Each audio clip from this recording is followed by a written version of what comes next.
Mark அதிகாரம் 10.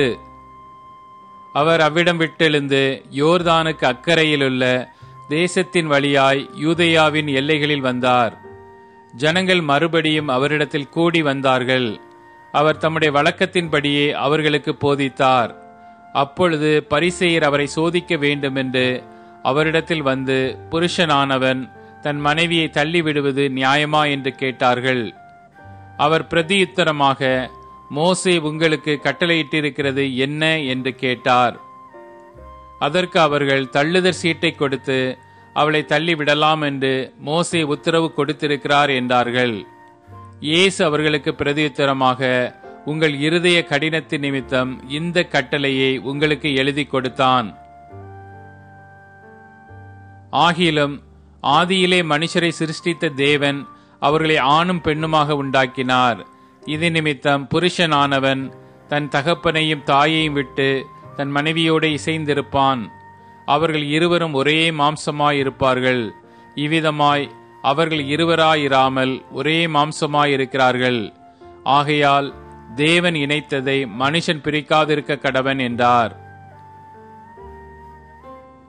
பின்பு வீட்டிலே அவருடைய சீஷர்கள் அந்த காரியத்தை குறித்து மறுபடியும் அவரிடத்தில் விசாரித்தார்கள். அப்பொழுது அவர், எவனாகிலும் தன் மனைவியை தள்ளிவிட்டு வேறொருத்தியை விவாகம் பண்ணினால் அவன் அவளுக்கு விரோதமாய் விபச்சாரம் செய்கிறவனாயிருப்பான். மனைவியும் தன் புருஷனை தள்ளிவிட்டு வேறொருவனை விவாகம் பண்ணினால் விபச்சாரம் செய்கிறவளாயிருப்பாள் என்றார். அப்பொழுது சிறு பிள்ளைகளை அவர் தொடும்படிக்கு அவர்களை அவரிடத்தில் கொண்டு வந்தார்கள். கொண்டு வந்தவர்களை சீஷர்கள் அதட்டினார்கள். இயேசு அதை கண்டு விசனமடைந்து, சிறு பிள்ளைகள் என்னிடத்தில் வருகிறதற்கு இடம் கொடுங்கள், அவர்களை தடை பண்ணாதிருங்கள், தேவனுடைய ராஜ்யம் அப்படிப்பட்டவர்களுடையது. எவனாகிலும் சிறு பிள்ளையைப் போல் தேவனுடைய ராஜ்யத்தை ஏற்றுக்கொள்ளாவிட்டால் அவன் அதில் பிரவேசிப்பது இல்லை என்று மெய்யாகவே உங்களுக்கு சொல்லுகிறேன் என்று சொல்லி அவர்களை அணைத்து கொண்டு அவர்கள் மேல் கைகளை வைத்து அவர்களை ஆசீர்வதித்தார். பின்பு அவர் புறப்பட்டு வழியிலே போகையில் ஒருவன் ஓடி வந்து அவருக்கு முன்பாக முழங்கால் படியிட்டு, நல்ல போதகரே, நித்திய ஜீவனை சுதந்தரித்துக் கொள்ளும்படி நான் என்ன செய்ய வேண்டும் என்று கேட்டான். அதற்கு இயேசு, நீ என்னை நல்லவன் என்று சொல்வானேன்? தேவன் ஒருவர் தவிர நல்லவன் ஒருவனும் இல்லையே. விபச்சாரம் செய்யாதிருப்பாயாக, கொலை செய்யாதிருப்பாயாக, களவு செய்யாதிருப்பாயாக, பொய் சாட்சி சொல்லாதிருப்பாயாக, வஞ்சனை செய்யாதிருப்பாயாக, உன் தகப்பனையும் உன் தாயையும் கனம் பண்ணுவாயாக என்கிற கற்பனைகளை அறிந்திருக்கிறாயே என்றார். அதற்கு அவன், போதகரே, இவைகளை எல்லாம் என் சிறு வயது முதல் கை கொண்டிருக்கிறேன் என்றான். இயேசு அவனை பார்த்து அவனிடத்தில் அன்பு கூர்ந்து, உன்னிடத்தில் ஒரு குறைவு உண்டு. நீ போய் உனக்கு உண்டானவைகளை எல்லாம் விற்று தரித்திரருக்கு கொடு, அப்பொழுது பரலோகத்திலே உனக்கு பொக்கிஷம் உண்டாயிருக்கும்.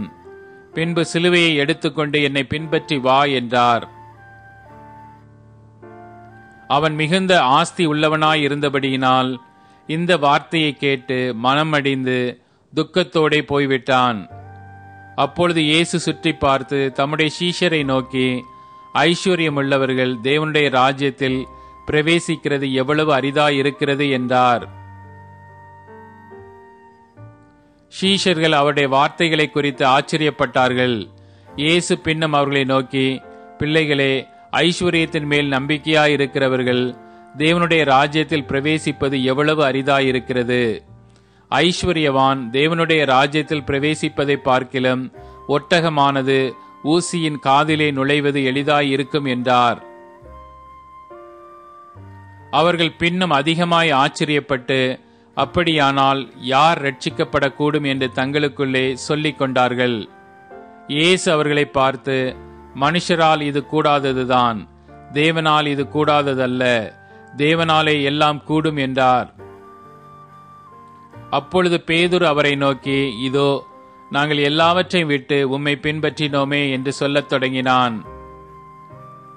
அதற்கு இயேசு பிரதியுத்தரமாக, என் நிமித்தமாகவும் சுவிசேஷத்தின் நிமித்தமாகவும் வீட்டையாவது, சகோதரரையாவது, சகோதரிகளையாவது, தகப்பனையாவது, தாயையாவது, மனைவியையாவது, பிள்ளைகளையாவது, நிலங்களையாவது விட்டவன் எவனும் இப்பொழுது இம்மையிலே துன்பங்களோட கூட நூறத்தனையாக வீடுகளையும், சகோதரரையும், சகோதரிகளையும், தாய்களையும், பிள்ளைகளையும், நிலங்களையும் மறுமையிலே நித்திய ஜீவனையும் அடைவான் என்று மெய்யாகவே உங்களுக்கு சொல்லுகிறேன்.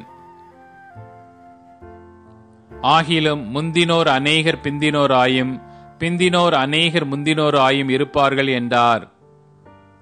பின்பு அவர்கள் எருசலேமுக்கு பிரயாணமாய் போகையில் இயேசு அவர்களுக்கு முன்னே நடந்து போனார். அவர்கள் திகைத்து அவருக்கு பின்னே பயத்தோடே போனார்கள். அப்பொழுது அவர் 12 அழைத்து தமக்கு சம்பவிக்க போகிறவைகளை அவர்களுக்கு மறுபடியும் சொல்லத் தொடங்கினார். இதோ எருசலேமுக்கு போகிறோம். அங்கே மனுஷகுமாரன் பிரதான ஆசாரியரிடத்திலும் வேத பாரகரிடத்திலும் ஒப்புக் கொடுக்கப்படுவார். அவர்கள் அவரை மரண ஆக்கினைக்குள்ளாக தீர்த்து புற தேசத்தாரிடத்தில் ஒப்புக் கொடுப்பார்கள். அவர்கள் அவரை பரியாசம் பண்ணி அவரை வாரினால் அடித்து அவர் மேல் துப்பி அவரை கொலை செய்வார்கள். ஆகிலும் 3ஆம் நாளிலே அவர் உயிரோடே எழுந்திருப்பார் என்றார். அப்பொழுது செபேதேயுவின் குமாரராகிய யாக்கோபும் யோவானும் அவரிடத்தில் வந்து, போதகரே, நாங்கள் கேட்டுக் கொள்ளப் போகிறதை நீர் எங்களுக்கு செய்ய வேண்டும் என்று விரும்புகிறோம் என்றார்கள். அவர் அவர்களை நோக்கி, நான் உங்களுக்கு என்ன செய்ய வேண்டும் என்று விரும்புகிறீர்கள் என்று கேட்டார். அதற்கு அவர்கள், உமது மகிமையிலே எங்களில் ஒருவன் உமது வலது பாரிசத்திலும் ஒருவன் உமது இடது பாரிசத்திலும் உட்கார்ந்திருக்கும்படி அருள் செய்ய வேண்டும் என்றார்கள். இயேசு அவர்களை நோக்கி, நீங்கள் கேட்டுக் கொள்ளுகிறது இன்னது என்று உங்களுக்கே தெரியவில்லை. நான் குடிக்கும் பாத்திரத்தில் நீங்கள் குடிக்கவும், நான் பெறும் ஸ்நானத்தை நீங்கள் பெறவும் உங்களால் கூடுமா என்றார். அதற்கு அவர்கள் கூடும் என்றார்கள். இயேசு அவர்களை நோக்கி, நான் குடிக்கும் பாத்திரத்தில் நீங்கள் குடிப்பீர்கள், நான் பெறும் ஸ்நானத்தையும் நீங்கள் பெறுவீர்கள். ஆனாலும் என் வலது பாரிசத்திலும் என் இடது பாரிசத்திலும் உட்கார்ந்திருக்கும்படி எவர்களுக்கு ஆயத்தம் பண்ணப்பட்டிருக்கிறதோ அவர்களுக்கே அல்லாமல் மற்றொருவருக்கும் அதை அருளுவது என் காரியமல்ல என்றார். மற்ற 10 பேரும் அதை கேட்டு யாக்கோபின் மேலும் யோவானின் மேலும் எரிச்சலானார்கள். அப்பொழுது இயேசு அவர்களை கிட்ட வரச் செய்து, புற ஜாதியாருக்கு அதிகாரிகளாக எண்ணப்பட்டவர்கள் அவர்களை இருமாப்பாய் ஆளுகிறார்கள் என்றும், அவர்களில் பெரியவர்கள் அவர்கள் மேல் கடினமாய் அதிகாரம் செலுத்துகிறார்கள் என்றும் நீங்கள் அறிந்திருக்கிறீர்கள். உங்களுக்குள்ளே அப்படி இருக்கலாகாது. உங்களில் எவனாகிலும் பெரியவனாய் இருக்க விரும்பினால் அவன் உங்களுக்கு பணிவிடைக்காரனாய் இருக்க கடவன். உங்களில் எவனாகிலும் முதன்மையானவனாய் இருக்க விரும்பினால் அவன் எல்லாருக்கும் ஊழியக்காரனாய் இருக்க கடவன். அப்படியே மனுஷகுமாரனும் ஊழியம் கொள்ளும்படி வராமல் ஊழியம் செய்யவும் அநேகரை மீட்கும் பொருளாக தம்முடைய ஜீவனை கொடுக்கவும் வந்தார் என்றார். பின்பு அவர்கள் எரிகோவுக்கு வந்தார்கள். அவரும் அவருடைய சீஷர்களும் திரளான ஜனங்களும் எரிகோவை விட்டு புறப்படுகிற போது, திமேயுவின் மகனாகிய பர்திமேயு என்கிற ஒரு குருடன் வழியருகே உட்கார்ந்து பிச்சை கேட்டுக் கொண்டிருந்தான். அவன் நசரேயனாகிய இயேசு வருகிறார் என்று கேள்விப்பட்டு, இயேசுவே, தாவீதின் குமாரனே, எனக்கு இரங்கும் என்று கூப்பிடத் தொடங்கினான். அவன் பேசாதிருக்கும்படி அநேகர் அவனை அதட்டினார்கள். அவனோ, தாவீதின் குமாரனே, எனக்கு இரங்கும் என்று முன்னிலும் அதிகமாய் கூப்பிட்டான். இயேசு நின்று அவனை அழைத்து வரச் சொன்னார். அவர்கள் அந்த குருடனை அழைத்து, திடன் கொள், எழுந்திரு, உன்னை அழைக்கிறார் என்றார்கள். உடனே அவன் தன் மேல் வஸ்திரத்தை எறிந்துவிட்டு எழுந்து இயேசுவினிடத்தில் வந்தான். இயேசு அவனை நோக்கி, நான் உனக்கு என்ன செய்ய வேண்டும் என்றிருக்கிறாய் என்றார். அதற்கு அந்த குருடன், ஆண்டவரே, நான் பார்வையடைய வேண்டும் என்றான்.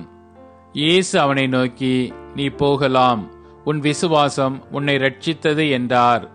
உடனே அவன் பார்வையடைந்து வழியிலே இயேசுவுக்கு பின் சென்றான்.